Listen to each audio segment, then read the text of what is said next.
are back with Senator Kirsten Gillibrand. We're talking about me running for mayor in New York, but we'll bring that up later on. I like that she comes out of the gates with this. It's the best idea I've heard all month.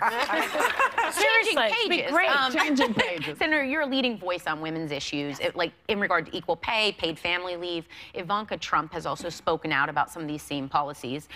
Do you think that is a direction you could go in trying to further the cause? Maybe talking with Ivanka. We haven't seen a lot of her policies play out or her help with these, but maybe she has her father's ear, or maybe this could be a direction you'd go. So it's, as you said, it's really about her father. You know, what does President Trump care about? Does President Trump actually want to pass a national paid leave? And I stand ready to work with him or anybody on these issues that matter. And we do need a national paid leave plan. And if you actually created national insurance, what it would look like is $2 a week. Would you spend $2 a week to know that if your mom's dying of cancer, you can be by her side? Yes. Would you spend $2 a week to know if you have a new baby, you or your husband can be with that child? It matters. All of us are going to have life experiences. All of us are going to have a dying parent, a sick spouse, a sick child, a new baby at some time in our life. And we are the only industrialized country in the whole world that doesn't have paid leave. And if you made insurance where you buy in over your whole life, it'd be there for you, and it's cheap. So if it's $2 a week, it's the cost of a cup of coffee a week for you and your employer.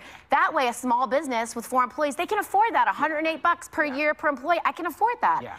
That would make a difference. So I will work with anybody who wants to work on national paid leave, because I know it would help families, it would help the economy, it would keep more people in the workplace paying their bills, becoming senior, earning more. Be loyal to where they work. And when states do it, so California has it, New York just passed it, the evidence in California they've had for 10 years, 90% of businesses have had no negative impact or a positive impact, and 99% said it increased morale and retention. So it works. It helps the economy. It doesn't seem like when you say it works as if it's going to get done, though. This country doesn't seem to get things done that are so obvious and so logical. Yes. And nothing. But Joy, on its best day, Congress is 20 years behind the rest of the country. I think so. So the country's already there. They're already there. If you poll everybody, I mean, everybody, overwhelmingly people say, I want paid leave. I want national paid leave. This is something that's been getting under my skin, and I know that you're a lawyer. You know, we're seeing Jared Kushner, we're seeing Ivanka Trump, we're seeing President Trump, I think, get gifts from foreign governments in the form of patents,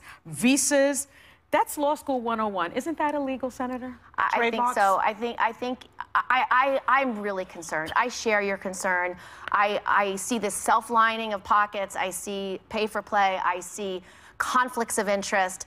It's serious. Those are impeachable offenses. Yes, and also cabinet members are required to also follow these laws. Why not?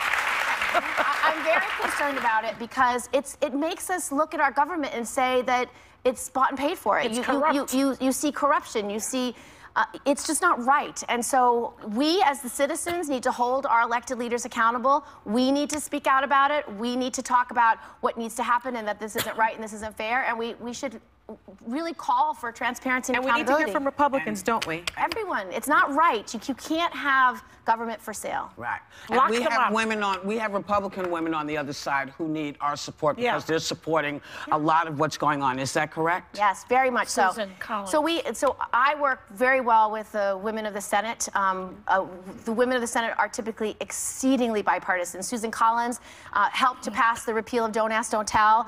She and Lisa Murkowski and Olympia Snowe helped us pass the 9/11 health bill.